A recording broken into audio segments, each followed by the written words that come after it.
ক্যান্সারের রিপোর্ট বা biopsy report হাতে পাওয়ার পরেই মনে হয় যেন পৃথিবীর সকল আলো নিভে এলো। এটাই আসলে স্বাভাবিক। কিন্তু আমি একজন অনকোলজিস্ট বা ক্যান্সার বিশেষজ্ঞকে বলতে চাই, ক্যান্সার মানেই সব শেষ নয়, বরং একটা সুপরিকল্পিত লড়াইয়ের শুরু। একজন ক্যান্সার আক্রান্ত রোগীর কি কি চিকিৎসা প্রয়োজন সেগুলো যদি সঠিক পরিকল্পনা করে ধাপে ধাপে এগোনো যায়, তাহলে এই লড়াইয়ে জেতা সম্ভব। কোনো রোগীর ক্ষেত্রে প্রথমে কেমোথেরাপি লাগে, কারোর বা প্রথমে সার্জারি, কারো বা সার্জারি করে কেমোথেরাপি, বা কারোর রেডিওথেরাপি লাগে।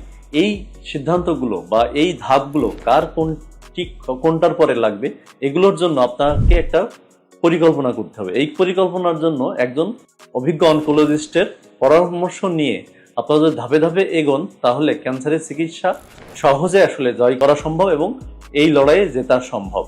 আবার আমরা একটা বিষয় ভুল করি যে আমাদের পারিবারিক সামর্থ্য অনুযায়ী বা বাজেট অনুযায়ী পরিকল্পনা করতে পারি না। অনেকে হয়তো আবেগের বশবর্তী হয়ে দেশের বাইরে গিয়ে তার একটা অপারেশন বা শুধু কেমোথেরাপিতেই তার বাজেটের প্রায় অধিকাংশ শেষ করে ফেলেন। কিন্তু আমি বলতে চাই, পরিকল্পনা করে এমনভাবে চিকিৎসা করা উচিত যাতে তার সকল চিকিৎসা পারিবারিক সামর্থ্যের মাধ্যমে শেষ করা সম্ভব।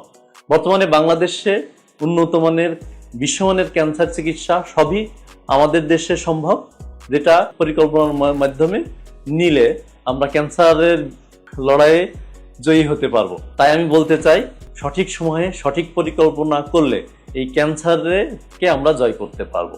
ধন্যবাদ সবাইকে।